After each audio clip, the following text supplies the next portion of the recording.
A graça e a paz do nosso Senhor e Salvador Jesus Cristo, tudo bem? Eu quero trazer um vídeo para vocês a respeito da excelência do cristianismo. Quero falar sobre a excelência do cristianismo. O que é a excelência do cristianismo? A superioridade do cristianismo. Pode parecer arrogância aquilo que eu vou falar para vocês, mas o cristianismo ele é superior a todas as religiões. Ele tem o seu grau de superioridade tão alto que se torna superior em excelência, superior em qualidade, superior em eficácia sobre a vida humana, sobre a transformação do coração humano, sobre todas as religiões. Ele tem essa vantagem, não desprezando nenhuma religião, não menosprezando nenhum líder de religião, mas aqui eu devo provar para vocês, dentro das Escrituras e dentro de uma visão racional, dentro de uma visão lógica e até filosófica a respeito da superioridade do cristianismo sobre todas as religiões, sobre todas as filosofias, sobre toda a inteligência acadêmica do homem. E para que nós venhamos compreender melhor, a superioridade do cristianismo começa pelo próprio Cristo. Porque é impossível nós falarmos a respeito de cristianismo sem falarmos do seu fundador, o que é até mesmo errado, essa palavra fundador. Eu não gosto de me referir a Jesus como fundador do cristianismo, porque isso dá ideia como se ele tivesse estabelecido o cristianismo há 2000 anos atrás, 2001 para ser exato, né? Mas há 2000 anos atrás é como se ele tivesse estabelecido o cristianismo. Para que você entenda o que eu estou falando, nesse sentido de que como se ele tivesse estabelecido o cristianismo, ou fundado o cristianismo há 2000 anos atrás, e daí o motivo pelo qual eu não gosto dessa palavra fundador, porque na verdade o cristianismo ele já existia. Ele já existia. Você pode falar, como assim, pastor Éder? O cristianismo já existia? Ele já existia antes de 2000 anos atrás, ele já existia. Ah, já sei, pastor Éder, você está se referindo ao Antigo Testamento. Não. Antes da fundação do mundo, o cristianismo já existia. Você vai compreender dentro desse vídeo aqui o porquê o cristianismo é superior a tudo que existe aqui na Terra em termos de filosofia, de religião. Exatamente por isso que eu estou acabando de falar para você aqui. O cristianismo ele não é apenas uma religião, embora ele seja considerado religião pela liturgia exercitada dentro dos templos. Por exemplo, oração, jejum, consagração e tantos outros exercícios espirituais de busca a Deus. É a parte mística do cristianismo que faz dele uma religião. Mas o cristianismo em si ele não é uma religião. E quando nós conseguimos enxergar desta forma, e é desta forma que tem que ser enxergado porque é a realidade, aí nós compreendemos que o cristianismo ele é muito mais do que uma religião. Ele é formado, constituído por princípios que vieram do próprio caráter de Deus e que são imutáveis, ou seja, não tem mudança alguma, nunca vão mudar, porque vieram do caráter de Deus. Todos aqueles ensinamentos que compõem as doutrinas do cristianismo nada mais são do que a expressão direta do caráter de Deus para reger a conduta de todos os seus agentes morais criados aqui na terra, no caso os homens. Então, o cristianismo nada mais é do que princípios espirituais, princípios que vieram do caráter de Deus, que sempre existiram, porque Deus é eterno, ele sempre existiu, e que apenas tais princípios foram manifestados na terra e de uma forma mais clara há 2000 anos atrás, pelo próprio Filho de Deus, pelo próprio Deus, o Senhor Jesus Cristo. Então, daí a superioridade do cristianismo sobre todas as outras religiões, porque as religiões são apenas sistemas de ensinamentos estabelecidos, sistematizados, formulados pela mentalidade do homem. São bons, são maravilhosos. As religiões, realmente, cada religião tem a sua parte boa, tem a sua parte que realmente coopera para o crescimento e amadurecimento até mesmo do homem, ajuda realmente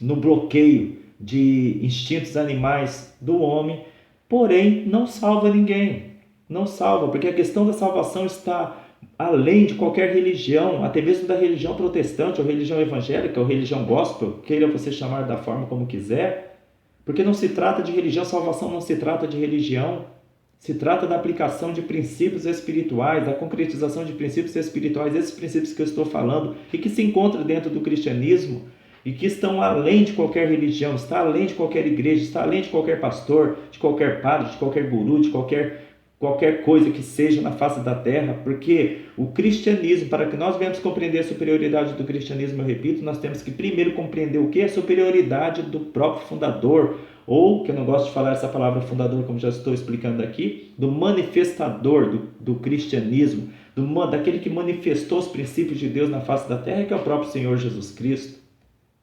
O próprio Senhor Jesus Cristo, ele é que trouxe luz luz para os princípios de Deus aqui na terra, para que nós pudéssemos compreender de uma forma clara e pudéssemos nos tornar espirituais, pudéssemos avançar no nosso crescimento espiritual.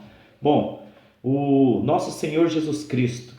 Quem é o Senhor Jesus Cristo? Eu não vou aqui me ater à parte histórica, eu poderia, mas tomaria muito tempo deste vídeo aqui. Eu poderia falar sobre os homens do passado, como Flávio Joséfo, como tantos outros, Públio Lentulus, senador romano, e tantos outros historiadores também que falaram a respeito de Cristo. Poderia falar sobre a parte arqueológica aqui, que confirma a veracidade das histórias bíblicas, né? Confirma a vida de Jesus Cristo. Mas eu prefiro me reter aqui, prefiro me limitar apenas à pessoa de Jesus, dizendo para você que o diferencial entre Jesus e os mestres de outras religiões, os gurus, professores, instrutores, professores de outras religiões, é que Jesus, ele era e é perfeito. Ele tem uma grandeza, sempre terá uma grandeza espiritual, de uma magnificência inalcançável por qualquer ser humano. Foi o homem mais perfeito que pisou na face desta terra. Foi o homem mais justo, mais santo, vamos dizer assim, em termos de humanidade, porque ele era Deus e ao mesmo tempo era homem.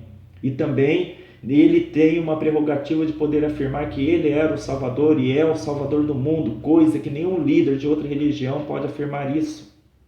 Jesus, ele veio realmente para resolver a situação espiritual de uma forma eficaz com relação ao homem. Então, daí a superioridade do cristianismo. Por essa razão, pelo próprio fundador, vamos dizer assim, do cristianismo, que é o próprio Senhor Jesus Cristo, que nos trouxe essa grandeza espiritual para a terra através da sua própria pessoa e através dos seus próprios ensinamentos, e que trouxe uma iluminação muito mais clara para a humanidade, extremamente clara a respeito das leis do Senhor. Então, a primeira coisa que eu quero que você compreenda é que cristianismo não é religião, embora exista a sua parte litúrgica ali, de oração, consagração, etc., que a torna uma religião, mas ela é muito mais do que uma religião. Ela é um princípio expresso, uma expressão do caráter de Deus aqui para reger todos os agentes morais que são os homens, para reger os agentes morais angelicais que são os anjos, para reger toda criatura moral em todo o universo. Então, não é uma religião, mas é um princípio. E nós temos que compreender aqui, na segunda parte desse estudo aqui, o porquê Jesus veio à Terra.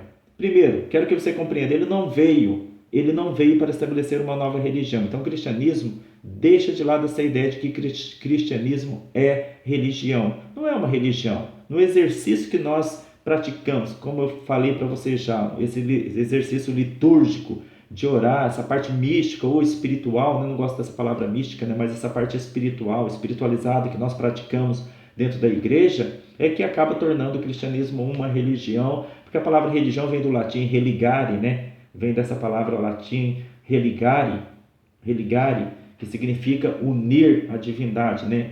Ou reunir a divindade. Então, nós temos essa parte religiosa, né, dentro de nós que nos faz buscar a Deus, nos faz amar a Deus, nos faz nos apaixonar por Deus, nos aproximarmos do Senhor Deus. Mas o cristianismo, ele é um conjunto de ensinamentos que nós chamamos de doutrinas bíblicas, que sintetizam, que expressam princípios eternos, princípios imutáveis, princípios que jamais vão mudar, que são a extensão do caráter de Deus aqui na Terra. Então, por isso que não é uma religião. Jesus não veio trazer religião nenhuma. O que ele veio fazer então? Ele veio fazer duas coisas. Primeiro, antes de falar, tem uma outra coisa que eu marquei aqui nesse estudo, ele não veio trazer uma religião e ele também não veio trazer uma nova lei de Deus, não. Ele veio apenas, como eu falei para você, lançar luz sobre a lei que já existia, a lei do Pai dele, a lei de Deus, estabelecida lá no Decálogo, o código moral de conduta para todos os homens, que são os 10 mandamentos. Aquela é a lei de Deus, que Jesus resumiu em 2 mandamentos: amarás o Senhor teu Deus sobre todas as coisas e o teu próximo como a si mesmo. Então ele não veio trazer lei nova nenhuma, ele não veio trazer uma nova lei. Ele veio dar explicação, trazer luz sobre a lei do Pai dele que já existia aqui, que foi estabelecida também por ele mesmo. Então ele não veio trazer uma nova religião e tampouco veio trazer uma nova lei. Então o que ele veio fazer? Qual foi o propósito dele? O propósito é que ele veio nos conduzir ao espírito da lei. Porque nós estávamos apegados à letra da lei. A letra da lei nos torna religiosos, formalistas, legalistas, tradicionalistas, frios, mecânicos e, portanto, hipócritas. Quando nós nos apegamos ao aspecto exterior, somente ao aspecto exterior da religião, seja ela qual for, ou de qualquer tipo de ensinamento moral, sejam eles quais forem, nós nos tornamos hipócritas. Por quê? A letra da lei apenas nos faz ser ritualistas, mas sem tocar o nosso coração. Agora, o espírito da lei toca o nosso coração. O espírito da lei transforma a gente por dentro, nos transforma totalmente por dentro. E Jesus veio trazer o espírito da lei, porque a letra da lei todos os homens já estavam apegados.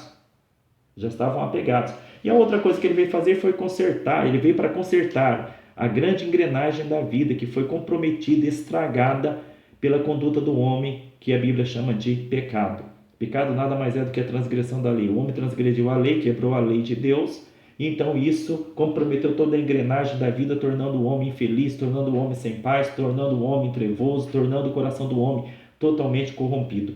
E é aqui que a coisa começa a pegar com relação às outras religiões, aqui que começa a caracterizar a superioridade do cristianismo sobre todas as religiões e sobre todas as filosofias. Por quê? Deixa eu me explicar uma coisa para vocês. A religião ela tem uma proposta de melhorar o homem, mas o cristianismo não tem a proposta de melhorar ninguém. O cristianismo tem a proposta de transformar, mudar, fazer o homem morrer, matar o homem, a velha criatura, para que ele possa renascer uma nova criatura. O cristianismo não veio para, nas palavras de Jesus, colocar remendo de pano novo em vestes velhas.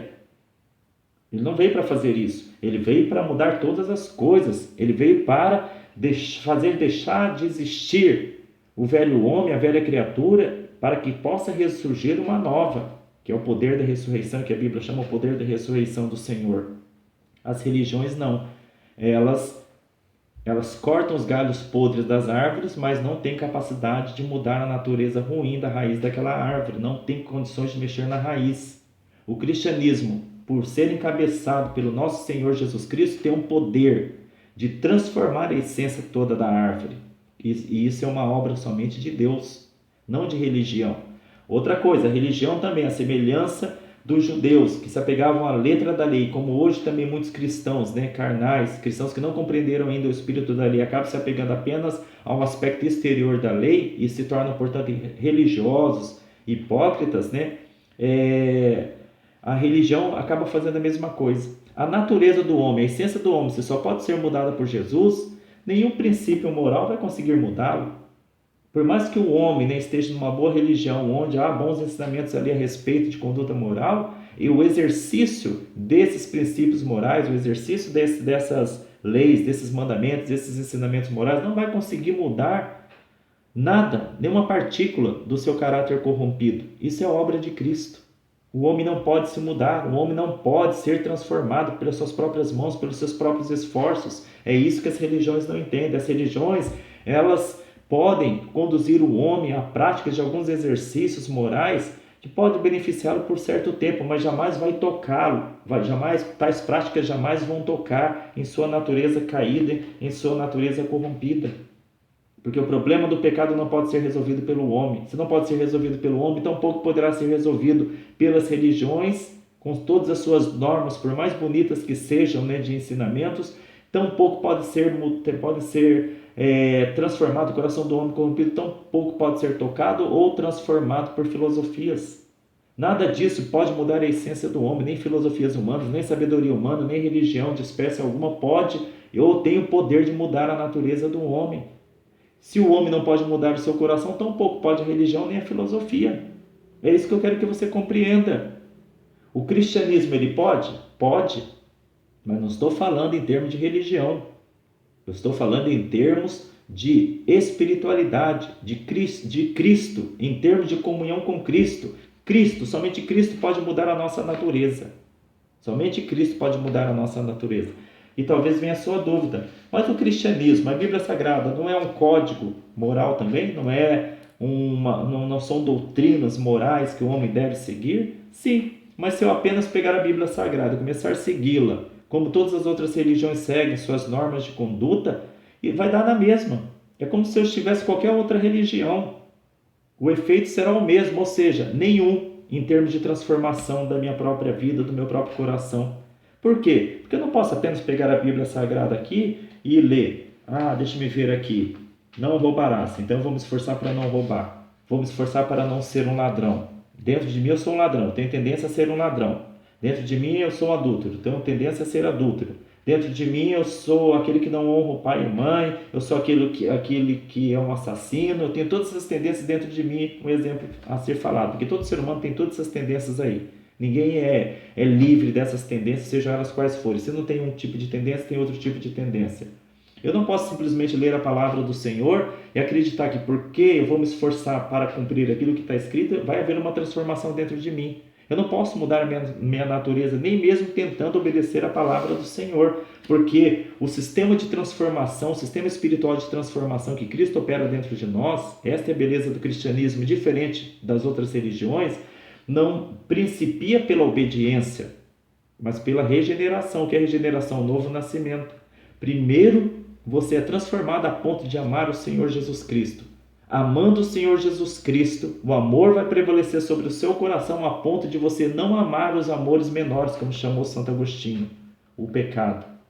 Pecados são tipos de amores menores que nós amamos, mas Cristo é o amor maior que nós amamos, acima dos amores menores, quando nós amamos a Cristo.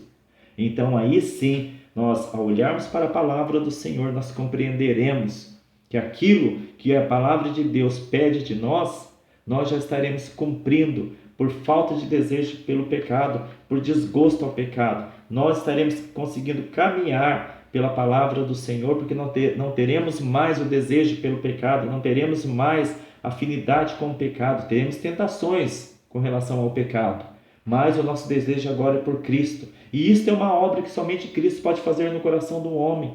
Se algum cristão entra dentro de uma igreja sem ter sido transformado por dentro, ele apenas vai ser um cristão de igreja, mas não um cristão espiritual. Ele vai estar ainda caminhando, andando pela letra da lei, não pelo espírito da lei. Então, aí está a superioridade do cristianismo. E com relação à engrenagem quebrada, que engrenagem é essa? O pecado que entrou na humanidade. Como resolver isso? Como Cristo veio resolver isso? Ele veio resolver isso morrendo, sacrificando-se por nós. Todos os profetas do Antigo Testamento já haviam feito previsões a respeito do Cordeiro Santo que viria para pagar pelo pecado do mundo. Daí o versículo da chamada desse vídeo aqui, que é Mateus 1:21. E dará à luz um filho e chamarás o seu nome Jesus, porque ele salvará o seu povo dos seus pecados. Ora, se nós pudéssemos nos salvar dos nossos pecados, se as religiões pudessem nos salvar dos nossos pecados, Jesus não precisaria ter nascido, não precisaria ter vindo. Mas a Virgem dará à luz um filho e chamarás o seu nome Jesus, porque ele salvará o seu povo dos seus pecados. Ele se oferecerá para resolver o problema das demandas entre nós e a lei de Deus, nós e a justiça de Deus. Ele resolveu essas demandas abrindo as portas do perdão de Deus sobre todo aquele que crê, sobre todo aquele que se arrepende dos seus pecados. Então daí a superioridade do cristianismo sobre a lei de Deus. Não envolve mera questão de religião, mas de uma obra feita pelo próprio Senhor Jesus Cristo no coração de todo aquele que crê. Todo aquele que crê. Até escrevi uma frase que essa é a superioridade do cristianismo. O cristianismo tem um salvador. As religiões, as filosofias têm um confortador. Apenas um confortador. Conforta você na sua situação catastrófica, mas não resolve o seu problema moral nem espiritual. Não resolve o problema do seu coração devedor à justiça divina. Amém? Espero que esse vídeo tenha te ajudado. Espero que você medite sobre isso. Eu sei que é pouco tempo para abordar tanto assunto aqui. Eu poderia fazer outros vídeos sobre isso. Talvez até faça, se Deus assim permitir. Amém? Mas espero ter ajudado um pouquinho aqui. Que Jesus te abençoe grandemente para a glória de Deus.